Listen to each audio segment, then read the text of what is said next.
Okay, get this microphone in the right spot now. Okay, so how are all of you lovely ladies? Getting this set up right. Hi, Joy and Julia. So I tried wearing a scarf, but it's part of my Band-Aids poking through. I tried to cover up my Band-Aid there. I had a biopsy done today on my thyroid nodules. So there we go. That way it just doesn't look awkward in the whole video. The scarf though, it's kind of hot in here. It's like 60 in the 60s today, but this building has a way of heating up for some reason. So, all right, we'll kind of wait for a couple other ladies. Hey, Amanda, you made it to the live. Oh, I'm so glad you like the new time. Good. Hey, Chinello. Hey, Angie. Okay, tell me if my volume sounds good. I think it looks like it's at the right spot. Hoping it does. Oh, I'm sure it'll be good results. I was telling my husband, he was just in here and he asked how it went. And I told him, I said, 96% are benign. So I'm sure it's fine. But the funny thing is that our entire lives, like since we've gotten married, whenever it comes to health things, we're always like in the 1%, 2% of things that weird things happen to when it comes to just weird diseases. And so I'm not saying anything. I'm not going to worry about it. I feel fine. I'm sure it is fine. They removed about 5 milliliters of fluid from one of my nodules that was almost 3 centimeters big. And they're sending that into test, but I feel a lot better because I can swallow. It was like an actual about that size lump in my neck that I could feel. And since he drained all that fluid off, I can swallow a lot better. It was kind of getting, every time I swallowed, I could feel it. So I already felt a lot better actually. Hey, Beth, and hey, Jenny. So good. I'm glad you all could make it. We have a good group already. I'm not even worrying about it, Amanda. So if I'm not worrying about it, you don't need to worry about it because I'm sure it's fine. If it's not fine, then I deal with it and life goes on, right? I'll just deal with it when it comes. I take one day at a time, right? That's how I do things. So thank you, Beth. But anyways, let's get into this. I've been talking about this a lot with my daughter, Abby. And it was funny because when we were at this ladies event this past Saturday, one of the speakers, she had this in her notes. She said, life is a marathon, not a sprint. And Abby looked at me. She's like, that's what we've been talking about. I'm like, I know. And I told her I wanted to do a Gently Led Sisters about this topic. So thank you, Chinello. But we see it all the time, in our Christian life. Someone gets saved and they get on fire and they start living for the Lord. They start eliminating things. They start sanctifying their life. They start trying to do holy living. And then they're doing all these things and they just get burnt out. They get discouraged and they quit. It's too hard. They think it's not as glamorous as I thought. Whatever the reason, they walk away from it all. And this actually happened early on in our ministry.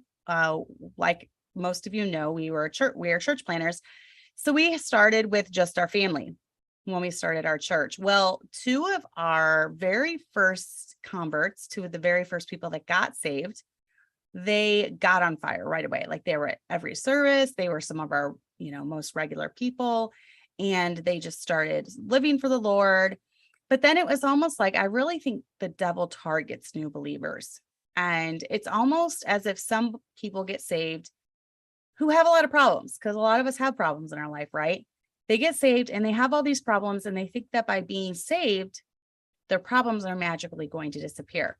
Well, when the problems don't disappear, they kind of become disillusioned by it.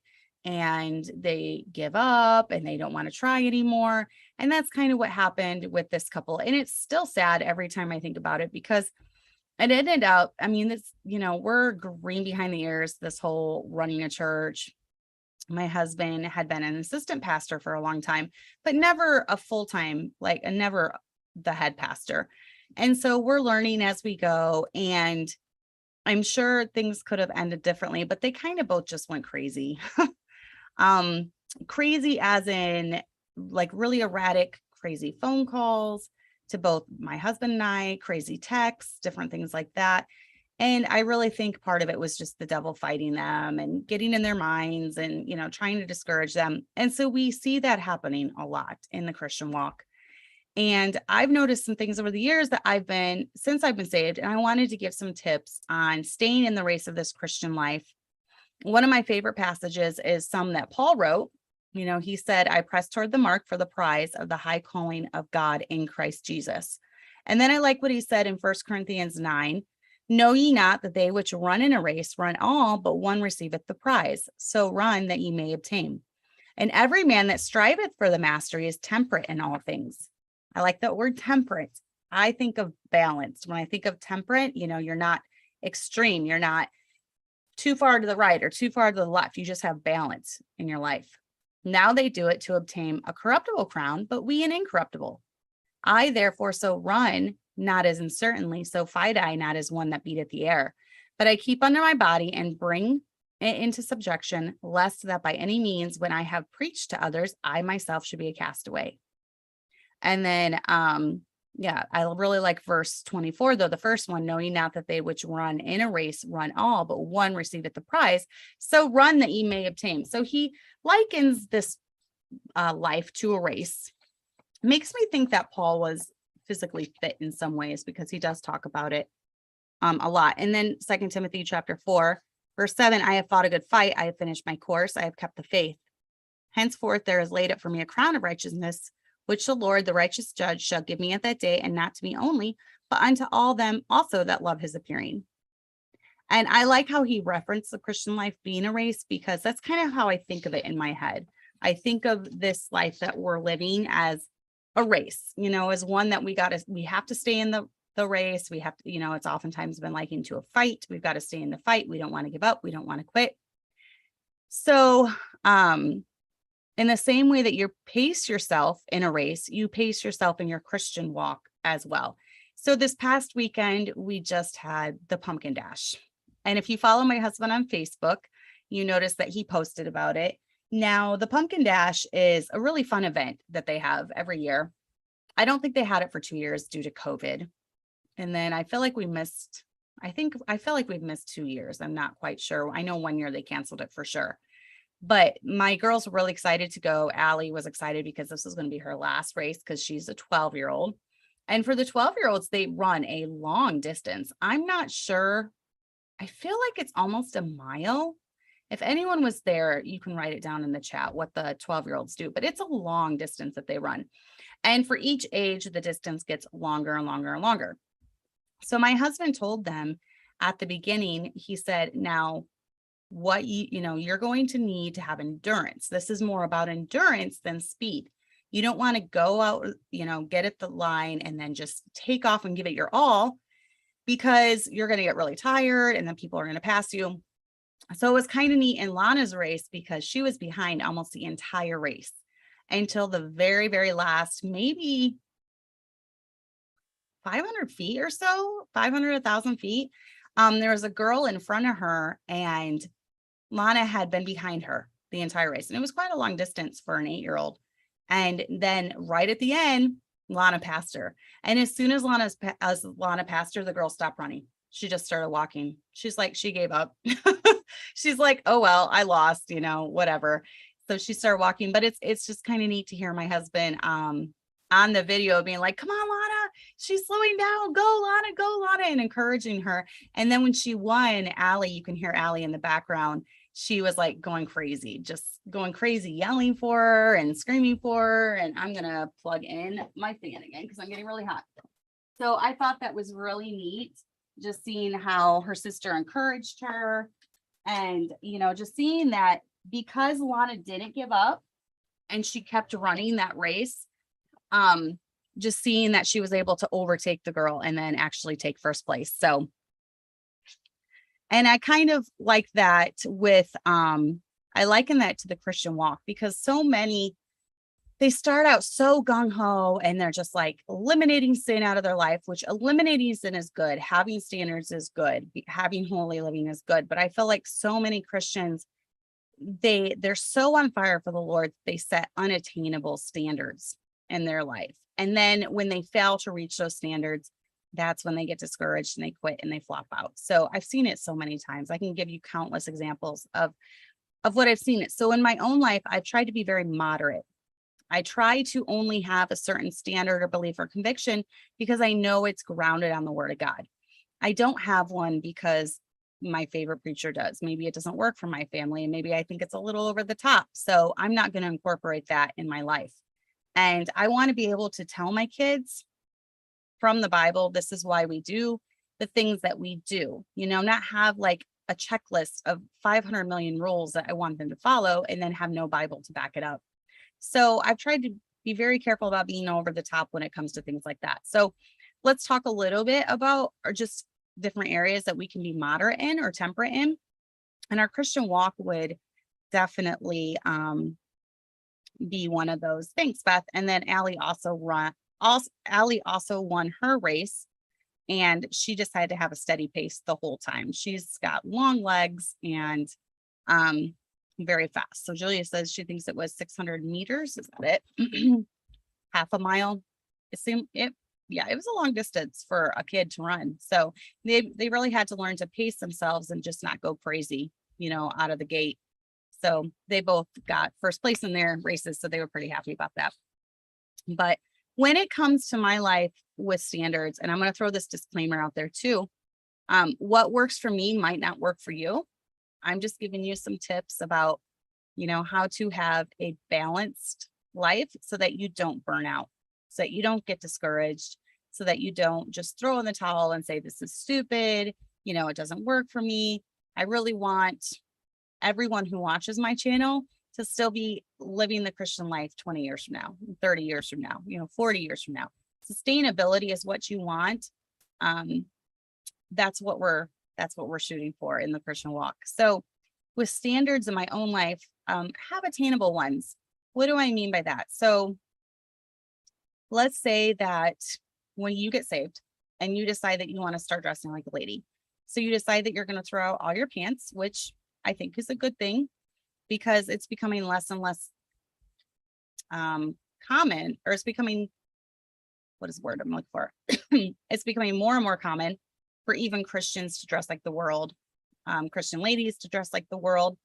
I still believe in separation, women looking like women, men looking like men. So I definitely still believe in that.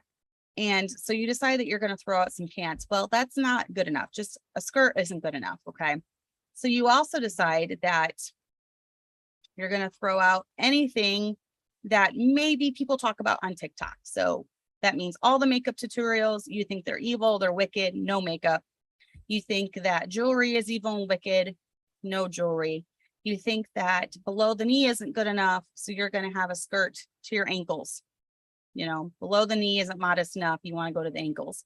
Then you get to where you think that the style of clothing is too form-fitting if it has a button and zipper on the skirt. So you're going to go full Amish with the Amish cape dresses, and then you're going to go Amish with the bonnet, hair back in a bun, no makeup, no jewelry.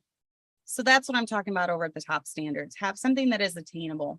Now, I guess for the people like Amish who have been raised in that is an attainable standard. But for those of us who tend to live life among the Englishers, that might be a little bit harder to do.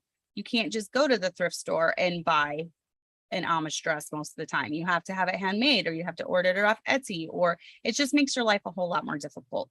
So when I'm talking about standards when it comes to clothing, have something that is going to be attainable in your life, that it's not going to add extra burdens. All of the stuff I'm talking about is stuff so that you're not adding extra burdens to you.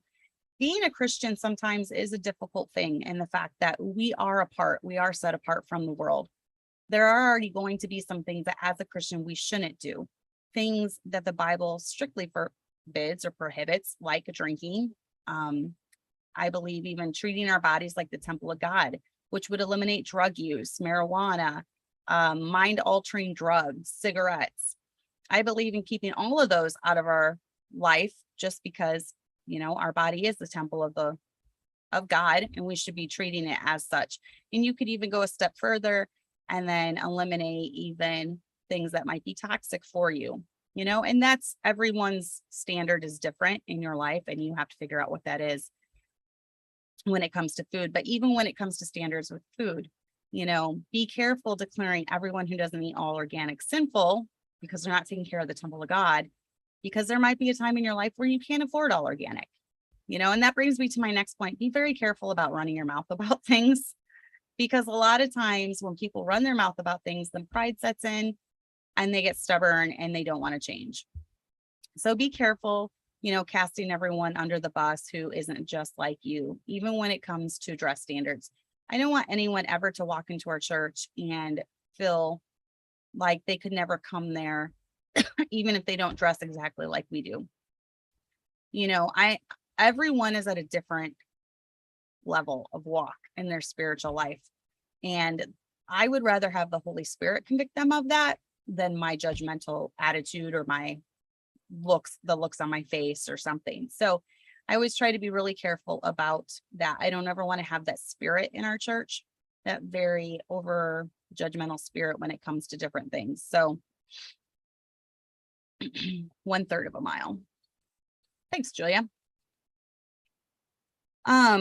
But then holy living. So when I'm talking about holy living, I am talking about getting rid of the worldly things, such as, the world's entertainment, the world's things that they do for fun, whether that is smoking pot or doing drugs or smoking or drinking or parties, bars, nightclubs, strip joints, who knows, those type of things that I believe go against the Bible.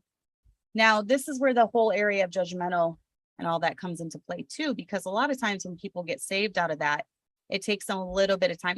Not always. I've actually known of some people that have gotten saved and right away they just knew, because the Holy Spirit living in them, that they shouldn't be doing these things. So they instantly got rid of them, which was it was great that they, decided, I'm not going to the nightclubs anymore. I'm not going to the bars anymore. I know some people that have been saved out of the music industry. I'm not going to be a DJ anymore. And they allowed the Holy Spirit right away to start working on them. And it showed a very soft heart. But when it comes to holy living, once again, you don't want to get so crazy that you are doing unsustainable things, such as even the whole to have a TV or not to have a TV. That is a very personal decision that only you and your spouse can make for your own home. And ladies, I'm telling you something. If your husband likes to come home, and now we've never had cable. We've never had cable in our home, but we have TVs, and it has everything's a smart TV now. So it has the capability of getting on YouTube, Prime, different apps like that. So we have that in our home, but we've never had like cable or even just regular channels of TV. I remember one time when the Cubs were in the World Series, we got some like antenna or something. We bought an antenna so we could watch the Cubs in the World Series. My husband's a huge Cubs fan. He doesn't really keep up with it now, but growing up, he was a huge Cubs fan. So we did do that.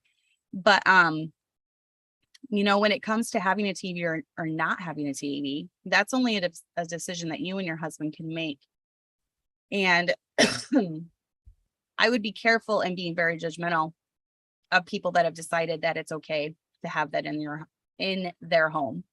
So just be careful with the judgment, all around. It's none of your business if anyone in your church has a TV. It's none of your business if people in your church have cable. Let the Holy Spirit work on them and you stay out of it. But even when it comes to not having a TV, what if you get so hardcore that you get to where you're deathly afraid of even looking at a TV in a waiting room or a restaurant, or, and then you give your children that spirit of fear. Don't look down at the floor, look down at the floor. Like, don't look, evil. It's not the object itself that's evil. It's what we allow ourselves to watch that could be bad for our flesh. So you need to teach your kids the difference between that and the difference between temptation, and staying away from that temptation, getting rid of that temptation. For some people that have had that in their background, maybe they need to get rid of the TV and not even have that temptation around. But I think it's also good to train your kids from the time they're young that they have to use discernment when it comes to different things, like what they watch, what they listen to, what they hear. So, hey, Angeli. Sorry, guys, I'm like totally missing all your chat. Why don't we start an Anna Green Gables puffed sleeves dress fad? I would go for that, actually. Now, that might not always be, I guess, okay with, my lifestyle. Sometimes I can't be wearing puff sleeves. I need to wear just a skirt and a t-shirt. Now, I have noticed since, hey, April, I'm glad you're catching alive. I have noticed with, me, I am able to do, people oftentimes hang up when going to skirts only is, well, there might be things that I can't do. I'm trying to think, I have never encountered anything that I can't do in a skirt, because I have many skirts that have leggings underneath them. And this makes it possible to ride a horse, with the skirt on. It makes it possible to hike with the skirt on. It makes it possible to be at the beach with the skirt on. So I just wear my skirts with my leggings everywhere. And you can even buy, in fact, the one I'm wearing now, let me show you. You can even buy skirts. This is a skirt and it has the leggings under it. See that? And this is actually technically that is a swim skirt. It's a swim skirt. But it's very nice. It's a very nice material, pretty thick, and it holds up really well. And I wear it just for every day. So I've worn this everywhere today. I wear it in the chicken coop. I wear it on activities. I wear it jumping on a trampoline. I wear it, hiking. There's ways around it. So you can dress modestly if you really, really want to. And I haven't found anything that I haven't been able to do in a skirt. So, hi, Catherine. Yes, skirts with leggings are the hero. They are the hero for sure. You can do anything with those on. You can hunt in a tree stand. I mean, leggings are amazing.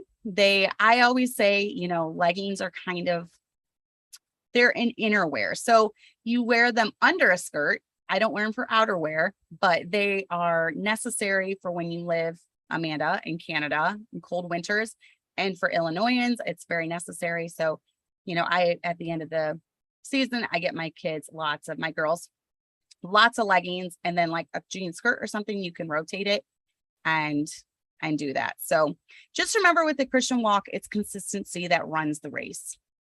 Being consistent, figuring out as you are saved and you grow, what will work for our family and what won't. What is God? What is the Holy Spirit telling me to do? Always follow the leading of the Holy Spirit. Don't just, there's a fly around here. Don't just, do something because someone's yelling at YouTube, or, your favorite YouTuber. Don't do something just because I do it. Definitely do it because the Holy Spirit is impressing it on your heart. And then learn from your mistakes. We all make mistakes in every area of our life.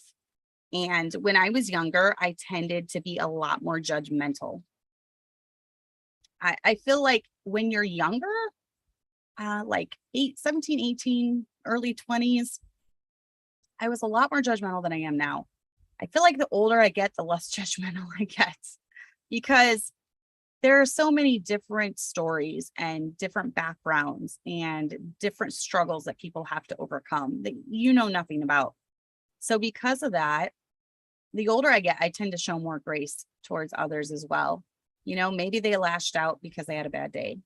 Maybe they're having a hang up in this particular issue because it triggers something that happened when they were younger. You don't know. There's all sorts of stories and backgrounds. So we don't know everyone's story.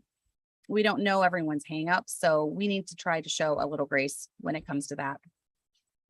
So marriage. Let's talk about marriage, how to run a marathon in marriage and not just have a sprint. I've actually known in the past few years of several situations that have happened where two Christian young people got married, and then within a year or two, they were divorced. And that's just really sad to me because that was a sprint. That was just a little sprint for them. They were all gung-ho about it. They got into marriage and then they called it quits.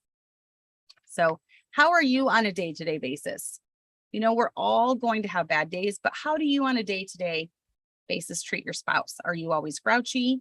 Are you always nagging? Are you always angry? Are you always upset about something? If that's going on, you might want to reevaluate how you treat your spouse. Have a good foundation when it comes to that marriage. If you're single and you're listening, marry pure. I know there's a lot of attacks against the purity culture, but from my own life and different situations I have seen, I think it's a good thing. People are people, and you can, when you have that purity, when you come to the altar, you can learn and grow together when it comes to that whole issue of the physical relationship. So have a good foundation, marry a Christian, marry pure if you can. If you've messed up, then remain pure from that time out until you find a spouse, until you get married.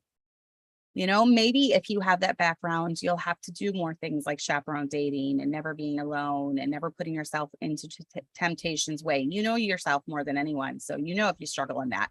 So have a good foundation, get married, have a good church that you go to that you can grow your family in. Have a good relationship with your pastor and his wife. Learn from people who have been married for a long time. And then, have upkeep on the marriage. I see so many marriages that really start floundering as the kids get older. Once the kids reach a certain age, I feel like in the beginning, when you have all those crazy years of just kid after kid after kid, and you're just like trying not to go crazy and lose your mind while you're raising them, and you're just kind of on autopilot and you don't really have time to think. And so you're just getting through it. But then as your kids start getting older and you start getting in your 40s, like I am now, this is the age where I'm seeing more and more people my age with adult children calling it quits. And that's really sad to me. So I don't know exactly why.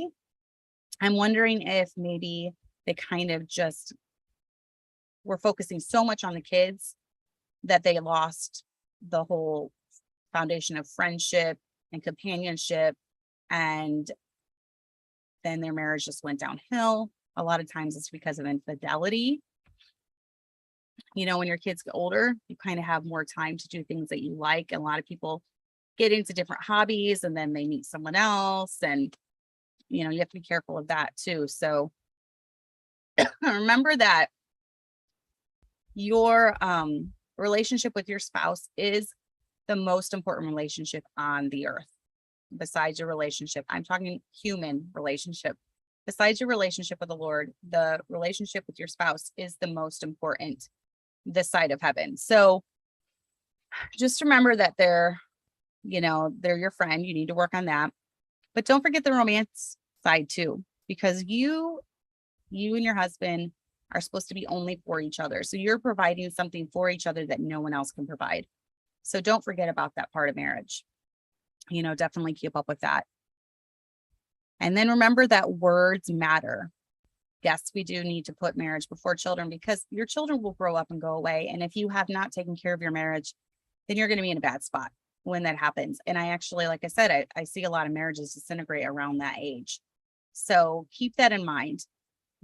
Plan dates, plan times to reconnect with each other. Make the kids go to bed at a certain time, and then tell them that, mommy and daddy are talking to each other, and lock the door and keep them out, and, You have to focus on your relationship. Study and know your husband. Figure out what he likes, figure out what he doesn't like. Hopefully he's doing the same with you.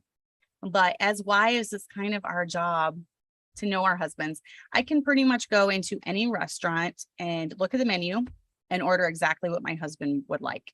Could he do it for me? Probably not. Probably not. This fly is driving me crazy. He probably could not do it for me. Now, what he normally does is he just picks the opposite, whatever he likes. So whatever he likes, then he picks the opposite, because we're pretty much opposite when it comes to our taste buds. But I consider it part of my job as a helpmeet to study and really know my husband. And I would hope anyone in a relationship would do that with each other. But that's one of my goals. Have lines you won't cross and then stick by it. So have lines that you won't cross as far as members of the opposite sex. Have some guidelines in your life, have some boundaries that you're not going to cross, just because, face it, you're going to have good times in your marriage. You're going to have bad times in your marriage. So we don't come up with these boundaries for the times when we don't need them, when everything's great, when we're so in love with our husband and he's so in love with us and our relationship is like an 8 out of a 10. That's not why we have boundaries. Are not there for those times. Boundaries are there for the times when we feel like our relationship is a 2 and we're just at odds with each other and he's not seeing your needs and you're not seeing his needs. That's why we have boundaries during those times. During the low times is why we have things like not being alone with a member of the opposite sex, not talking on the phone privately with a member of the opposite sex, not chatting with someone like you would a very close friend, who's a member of the opposite sex. So that's why we have the boundaries in places for times like that. So, hey, Joyce. And then obviously forgiveness and moving on. That is how we sustain a marriage, is forgiveness. We're going to have a lot of forgiveness in this life. And if we get bitter over everything that happens, we're going to have a miserable life and it won't last. It won't be a marathon. Our marriage will not be a marathon. It'll be a sprint because we have so many grievances that stack on top of each other. So that's what I said about that.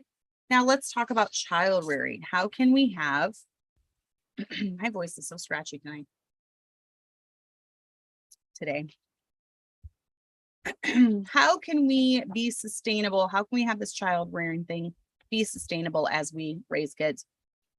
Realize, number one, that you're going to learn as you go. And I think I've said it frequently here, especially lately, especially as my kids enter into new eras that they have not entered into. And I knew it would be this way. Back when I started this channel, I think my oldest was 15 or 16. And I've always tried, I can give advice, but I try not to act like a know-it-all because I'm going to probably rue the day when I say some things. And I probably said some things in the past when I had only, my oldest was 16 or 17, that I look back now and I'm like, I've learned. I don't feel that way anymore. So just realize that you're going to learn as you go. That's part of just attaining wisdom and attaining experience. So be careful running your mouth about things. Be really, really careful. Like I said, you can give advice on what's working for you there, but I would never make absolutes. You absolutely have to do it this way. And it's not even so much when it comes to raising kids. It's not like this checklist mentality. Here's 50 things to do. And if you do all 50 things and you do them perfectly and you do them in order, you're going to have an amazing kid. That's not always how it works, because we're not training a dog. We don't have a robot that we're building. These are actual people with wills and desires and maybe different wishes when it comes to their life. Maybe they want to do something different than with their life than you planned for them. So these are not robots that we're raising. So it's not so cut and dry. The Bible definitely has principles, biblical principles that I can talk about and I can try to instill in my own life and I can try to do with my children too. But ultimately, it is the child's choice. Don't make life a huge burden for your kids. So that comes down to these standards. I feel badly, and I've seen this in some Christian homes where they have the level for dressing way, way, way up here, where head coverings for the girls, Amish dresses, black shoes, those black Amishy shoes that they wear. And their girls are in just a regular IFB church. They're the only ones doing this. They're the only ones dressing this way. So not only do they stand out when they're in the world, which me and my family stand out when we're out and about because all of us are in skirts and things, but they stand out even more, but they stand out among their IFB, fellow friends and teenagers. And it's really hard on them. I can tell. As a teenager, your insecurity is an all-time low. And so it's really tough. And to me, I look at that and I think that's such a burden because you can be modest and be fashionable. You can be modest and wear cute things. You can be modest and wear pretty jewelry and, do your hair nicely. And I think that's putting a burden on their kids. So don't make life a huge burden. Don't put burdens on them that you yourself didn't even do as a teenager. You yourself, and I'm talking about over the top stuff. I'm not talking about dressing like a lady, keeping sin out of your life, not watching certain shows in your house. That's not what I'm talking about. So just don't put huge burdens on your kids. Cultivate character, but don't make your home a prison. So what do I mean when I say that? Well, I've seen a lot of families where everything is a sin. Saying the word stupid is a sin. Watching Bambi is a sin. Pretending that you're shooting a bird with a toy gun is a sin. Everything is a sin, everything. And so these kids, they're afraid to blink. They're afraid to talk. They're afraid to do anything because if they do, the hammer is going to come down on them. And that's not exactly cultivating character. Basically, you're raising your kids in a home where they can't do anything, where they're afraid. They live a life of fear. And it's not a very happy life for kids. So cultivate their character, teach them why we do what we do, teach them why we don't do certain things. I don't have like this specific set of rules for my kids. There's a few big things that they know I don't like. I don't like it if they sass. I don't like it if they disobey, and I do not like it if they lie. And as long as they are staying and obeying those main rules, then the home runs pretty smoothly.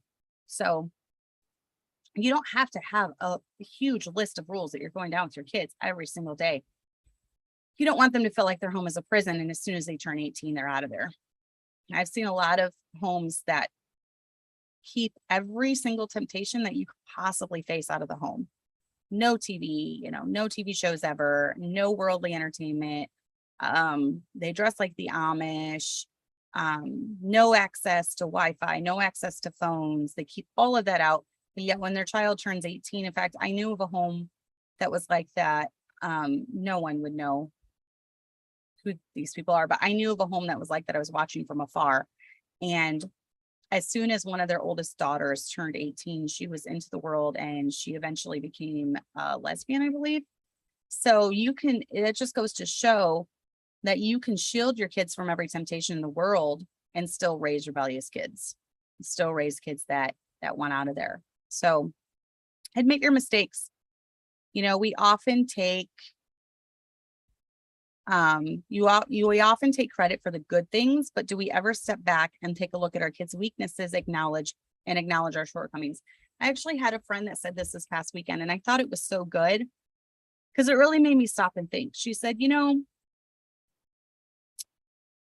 we often talk about how, it's the kid's choice when they turn 18, it's up to them, whatever, to make their own choice. She's like, and that is true.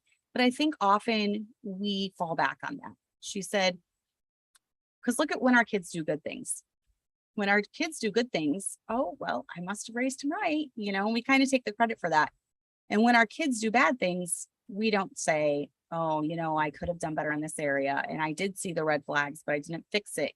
She's like, I feel like as parents, and she's a mother of a lot of kids, and she's raised some to adulthood. And she said, I think as parents, we really need to take a hard look when one of our kids goes prodigal, and we need to say, what could I have done better?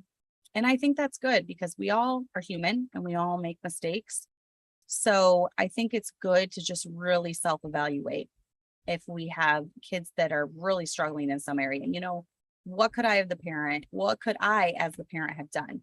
Are they displaying this because I missed something when I was raising them? It's always okay to self-reflect. So I thought that was what she said though. Kaylin said, I don't think that's fair. Like you said, you can be fashionable and have fun, cute things, but still being modest and ladylike. I feel like people that do that don't really have personalities, to be honest. That people that are modest and ladylike don't have personalities. Because I know a lot of modest women that have very large personalities. So oftentimes when people teach Christian womanhood, they tend to focus on a cookie cutter Proverbs 31 type lady. And they tend to make blanket statements like, you should never do this, you should always do this. And I don't think that is fair or right, just for the fact that we all do have different personalities. We have extroverted personalities, we have introverted personalities, we have personalities that, are confrontational. We have personalities that hate confrontation. God gave us all personalities. So I think what we need to do, and I've done shows about this before, is embracing your personality. Hey, Carrie, funny seeing your name pop up. Is embracing your personality and encouraging your daughters to do the same, but yet, encouraging them to obey God with whatever personality he has given them. Asking our daughters to kind of stretch outside their boundaries. Not boundaries, but stretch outside their comfort zone. Stretch outside their comfort zone, but yet acknowledging too that there might be some areas of your personality that you need to work on. So, Kaylin, the people that don't allow fun things in life.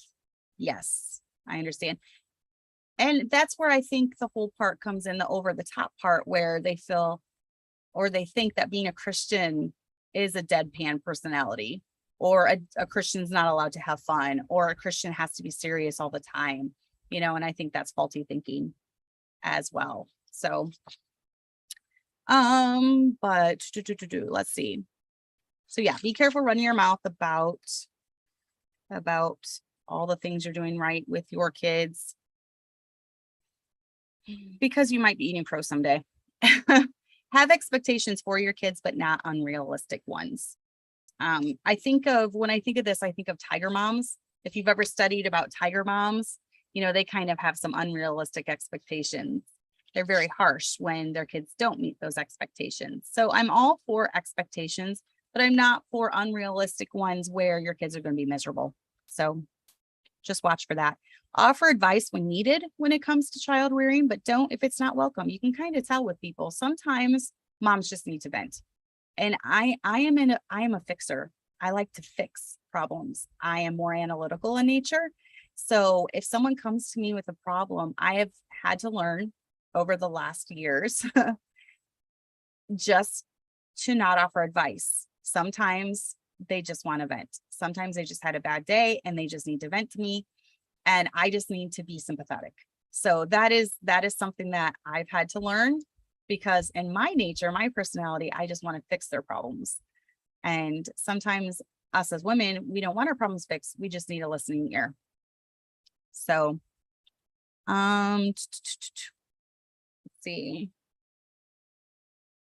But yeah, realize that every home is different, and be careful making judgment calls when you don't know the situation. There are different situations that happen all the time in homes, and it's not up to us to try to run everyone else's home. So I tell my kids all the time, this is what we do in our home. Other people might not do this, and that's fine. You know what? Other people might do things in their home that we don't do, and that's fine. We're not here to make judgment calls when it comes to that. So Chinello said we could step in before they get to the rebellious stage. We can look at them now and see how we can help them with their weaknesses so it doesn't lead them to becoming prodigal. And I think that's part of the red flags I was talking about, because I have talked to moms with prodigals and they have told me there were red flags and I saw them, but I didn't quite know what to do with them. And I think that's part of child rearing, right? This is one of the things that has us going to the Lord on our knees all the time. Lord, I don't know what to do in this situation. this is new for me. I've never had a kid go through this. How can I help him? And then the Lord kind of gives us answers as we go, and the Holy Spirit guides us. But I think that's one of the things that keeps us on our knees, to the Lord all the time. And I'm trying not to be the one that, will take all the good that my kids do and pat myself on the back for that. But then if my kids do mess up, which they will, because we mess up too, not saying, well, that's just all their fault. I did everything perfect. I raised them right. I did everything perfect, because we all mess up on the way. We're all too short-tempered sometimes. We're all too impatient sometimes. We don't always make the right judgment call. As parents, we're making 500 million judgment calls a day, especially if you have a lot of kids. You're constantly playing the judge, right? You have your kids come to you with all these court cases. He did this to me. She did this to me. And you're constantly playing the judge and making decisions and handing down judgments. And sometimes we make the wrong one. But, just learn from it and move on. Do better with your other ones. And let's talk about church. So how can we run a marathon when it comes to church attendance, staying in church, not flopping out of church, not getting out of church? Have guidelines or non-negotiables. So like, for instance, with us, it is, we're going to be there. Like if the doors are open, we're in church. So some of the negotiables would be what we're involved in, whether that's music or any type of ministry of the church. I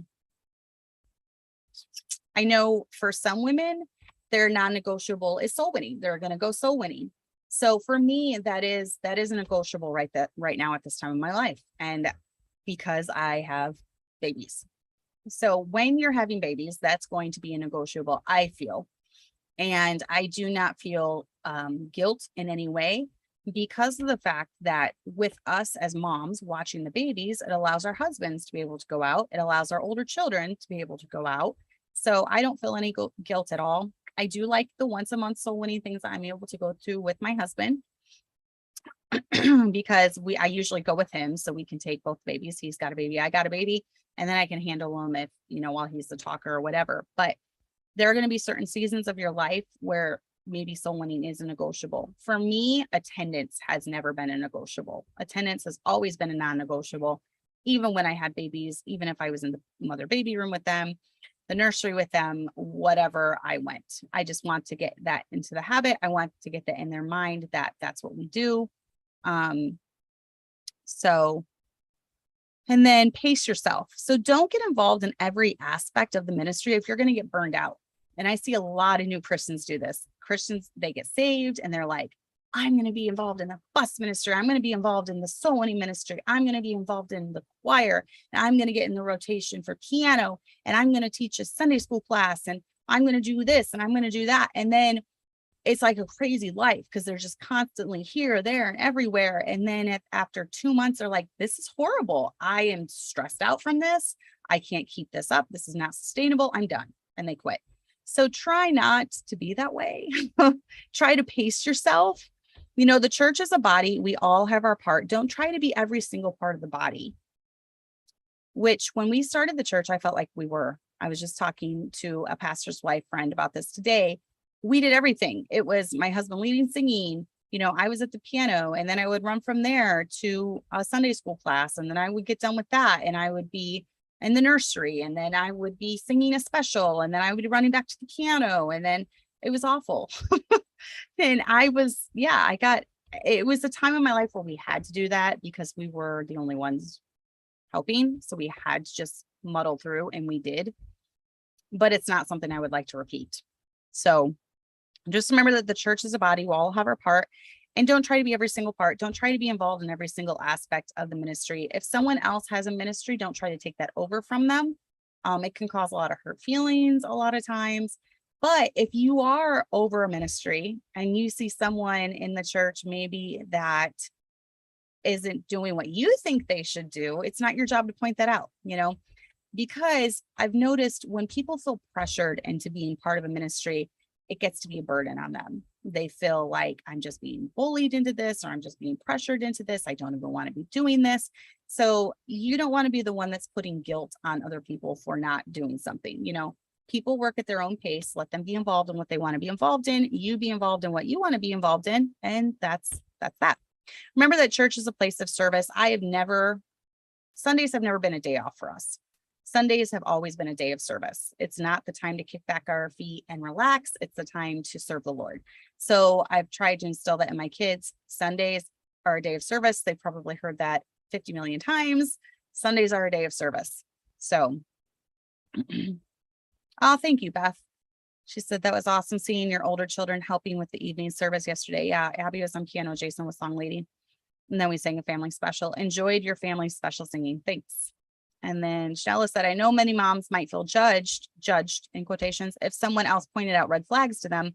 I would hope people around me would be comfortable and caring enough with me to share red flags that they see in my kids. Yes. And that is a fine line too. And because you don't want people, especially with PKs, people tend to be overly judgmental when it comes to pastors' kids, and they expect pastors' kids to be perfect. And that's just not attainable. No pastor's kid is perfect. Pastors' kids are fleshly and sinners, just like your kids are if you're a layperson's. So oftentimes people can be too nitpicky with the pastor's kids. So that's a fine line there. If there is a definite something is going on that needs to be addressed, yes, please bring it to me.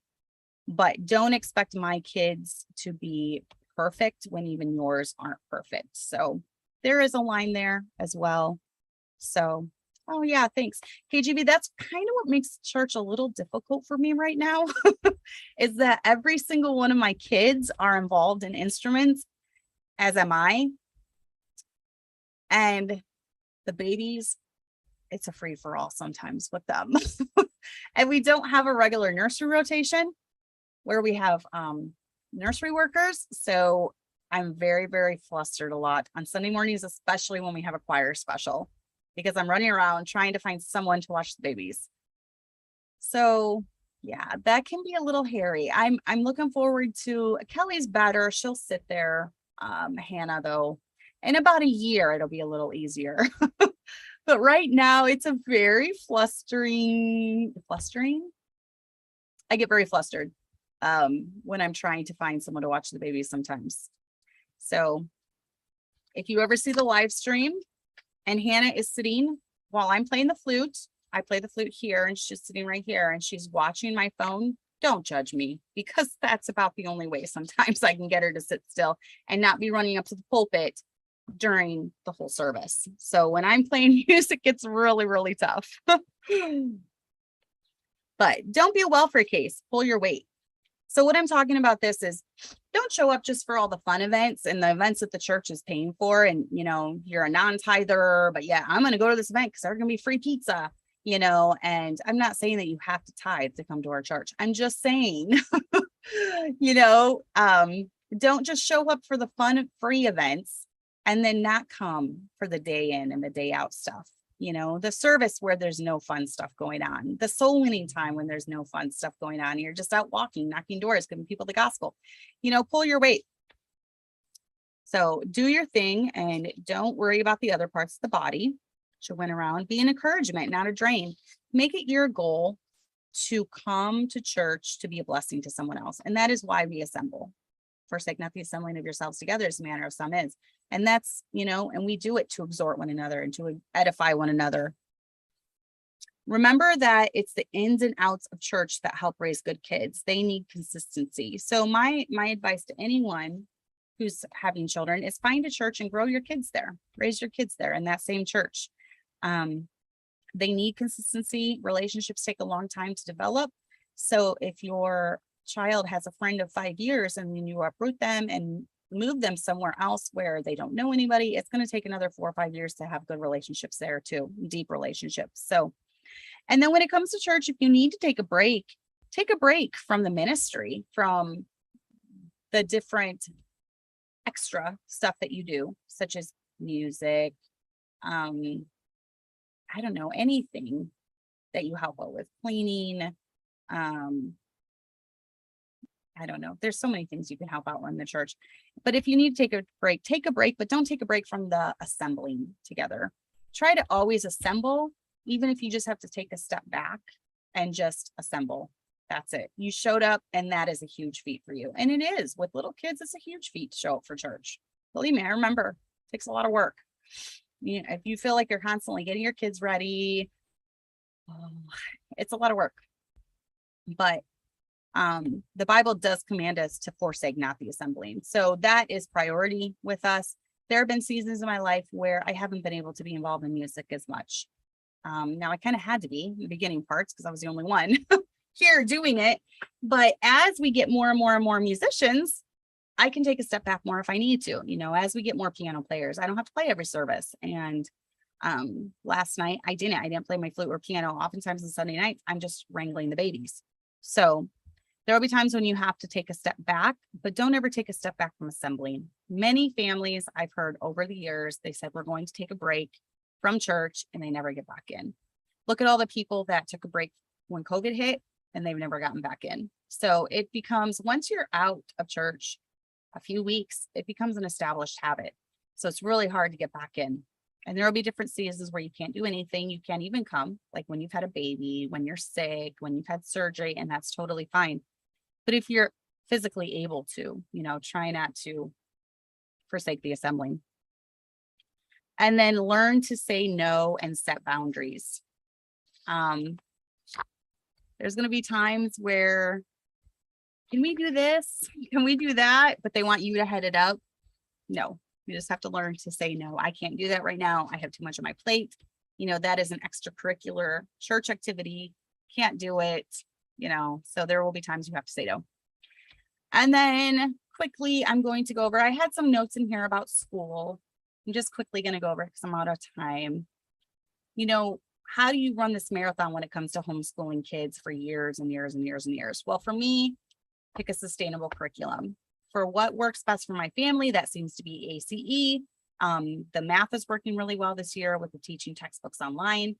I really like Robinson curriculum. I wish it was a better fit for my family and my kids liked it better because I personally growing up would have loved the Robinson curriculum because it focuses on the 3 R's, the reading, the arithmetic, and the writing. And I really like that. And I would have loved it growing up. Focus on character over smarts. Your kids are going to do fine. If they know how to read, I'm telling you, with my son in college, I have found out that when they went to go take the placement test for English, and he almost got put in bonehead. They call it bonehead English, but he was able to pass. But he said almost every single freshman had to go to bonehead English, and it was kids from all backgrounds. It was kids from Christian schools that used Becca. It was homeschooled kids, and it was public schooled kids. And I'm finding that the curriculums are, even though some are more accelerated than others, it really is kind of the same across the board. So if you instill that character in them, though, that'll push them to work hard and to learn it when they need to. My son, it had been 3 years since he had been in school because he has been working at the Walmart distribution center. So it had been a few years since he did it. And he's like, I can't believe it, but I passed. I was like, good, but he's like, but I almost kind of wish I would have made the bonehead because now I have to work harder. But he has the character, he can learn what he needs to pass. So I've found that if you form character in your kids, they will work hard when it comes to, doing that. They will definitely work hard. So don't compare. Stop watching the YouTube videos with the perfect homeschooling moms. I'm telling you, it's going to make you feel inferior. It's going to make you feel like you're not doing enough. It's going to make you stay awake at night, having mom guilt. Just stop watching them. It's not going to help you. And then it's just consistency. Do school every day except for field trip days. Last couple of weeks, we've had a couple field trips, so we've had to take off. That's fine because they're still learning. And then take a small vacation or weekend getaway if needed. If you're just about to pull out all your hair and about to call it quits on homeschooling because you're so overwhelmed, take a break. Your kids will be fine after 3 days of not doing school. Take a break. Because remember, we're in this for the long haul. It's not just a sprint. We're not going to just try this for a year and then quit. If you have kids and you're going to homeschool them all the way through their senior year, you have to pace yourself. You have to pace yourself. Find something that works for you. Amanda feels attacked. Amanda, you were freaking out after watching those. So yeah, stop watching the perfect homeschool videos. There's this one family, they all dress in white. It's crazy. They have this amazing home, and she gets up at like 3 a.m. I don't think she sleeps at all. She gets up at 3 a.m. She dresses all of her kids in white. I don't know. I have a feeling it's not even real. Anyone that knows the video, I watched that with my mouth open and I said, this is not for real. This is a fraud. There's no way anyone lives this way. Maybe I'm wrong, but it seems to me like she would be stressed out every day of her life. So, and then personal life. Very quickly, if you're going crazy, evaluate why you're going crazy. Target the reason why you're going crazy. So Amanda, for you, it was because you were watching too many perfect homeschooling videos. So yes, get rid of the perfect homeschool videos and, lower your standards a little bit if they're too much to attain, if you're making your kids miserable, if your home is a war zone, if it feels like a prison, you're probably not doing something right. So fine tune your life, get rid of the fluff and focus on the main things. Get rid of the outside commitments. If it's too much, if you're failing and your kid's doing school every day, if you're failing and showing up for church and not assembling together, something needs to go. So whether that's a side gig, whether that's too much time on Facebook, get rid of the social media, whether that's too many TikTok videos, whether that's too many reels, whatever, just get rid of it. Plan ahead for trying anniversaries in your life. Remember, we want to live a happy life and we're in this for the long haul. So for me, I try to pinpoint when I'm going to have triggers and try to prepare for that. So I don't have a meltdown or I don't have an anxiety attack or, something like that. So I try to prepare myself mentally for those times. That could be the anniversary of a death of someone that you love. That could be an anniversary of a really dark time in your life. An anniversary of a divorce or an anniversary of just a bankruptcy, anything that's happened in your life. It could be an anniversary, and try to do something that will help you during that time, whether that's going to a friend's house, whether that's going on a trip, whether, whatever it is. Allow yourself a bad day every now and then, but do not allow it to make every day bad. Remember, a bad day does not mean a bad life. Take care of your body. Schedule doctor visits. If you find a lump, go in for it. Do not put off things. One of my best friends that died, she did that. She had a lump for years and she just ignored it. It would get bigger and then it would get smaller and then get bigger and then get smaller, and she ignored it. By the time she finally took care of herself because she was feeling awful and had horrible back pain, she finally pinpointed it, and it was stage 4 breast cancer that had gone to her spine, to her liver. So I'm an advocate for getting yourself to doctor visits. Go for a yearly checkup with your midwife. Get checked out. Just take care of yourself. You're the best mom for your kids, so you want to be around as long as you can. So take care of that stuff. Take supplements, exercise, research and better yourself when it comes to just even before taking pharmaceuticals, eliminate your options. Can I fix this another way? If not, then I'll take this route. But, what can I do to take care of this problem in my life? I'm having this problem. What can I do to take care of that problem? So, Julia said, I'm struggling today and thinking of skipping today and doubling up tomorrow on lessons. And then Chanela said, you don't have to double up. My suggestion, just pick up and continue at the same pace. There's no rush. Marathon, not sprint. Exactly. And for me, like if my house is behind, I will take the afternoon off and I'll lower the pages for my kids. Okay, you're only doing 2 pages per subject today, and we're cleaning the house the rest of the day. I've done that before, because when my house is out of control, I feel like every aspect of my home is out of control. My life, I feel like every aspect of my life is out of control. So you can adapt. That's the nice thing about homeschooling. So yes, my advice is definitely plan for every day, and you have to remember too, in this season of life, you're almost 38 weeks pregnant. So it's going to look a little different for you than it does for me, who's almost 2 years postpartum.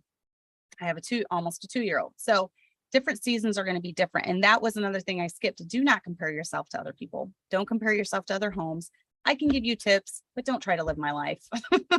I do things differently than you're going to do. You do things differently than me. And, just you do you. God made you the mother of your children for a specific reason. And I would not do a very good job mothering them. And you want to do a good job mothering my kids. That's why that one show, the wife swap show, was so dumb. That was so dumb because every home is different. And I guess that's why it made for fabulous TV, right? Because of all the drama and the conflict and all that. But it just shows you that every home is different. Every situation is different. And God gave your kids to you for a reason. So remember, this is a marathon. Don't stress yourself out. Pick sustainable things when it comes to everything, when it comes to life, when it comes to what you're involved in the church, when it comes to your dress standards, when it comes to your marriage, just pick sustainable things that you can do for the long haul, that you're not just going to do for a week and flop out, that you're not just going to do for a month and flop out. My goal this year, I've had one goal when it comes to school.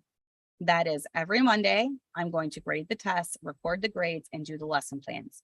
If I can keep up with that goal, I feel good. My goal is not color coordinating everything, color coordinating. There we go. Color coordinating everything in my schoolroom. It's not being super max organized. It's not, it's doing that. So after I'm done, I have gotten to it because I had the biopsy today. So after I'm done, I'm going to go home. I'm going to score the test. This is my 6th or 7th week doing school, and I have not missed a week yet. So I feel good. That's my sustainable goal for my school year, is keeping up with that stuff, keeping up, just making sure they're doing their work like they need to, going through their work and making sure they're scoring correctly and they're filling in all the answers. If I can do that, then it's been a great year. So your year is going to look different than mine.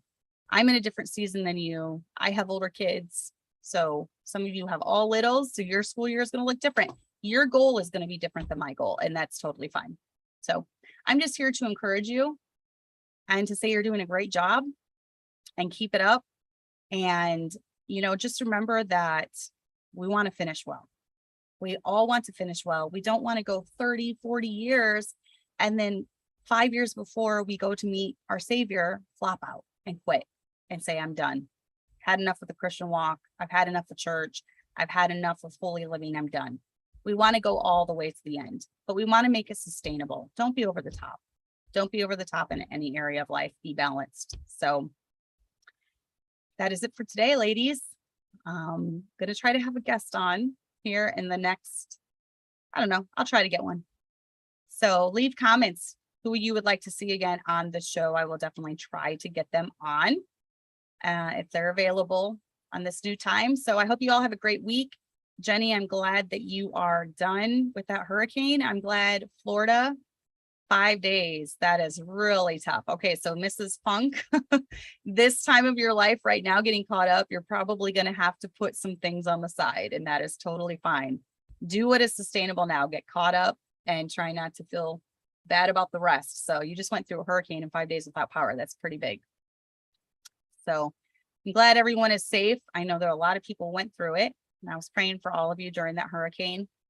I hope you all have a great week of school, a great week of being a mom, great week of being a wife, and just try to remember, life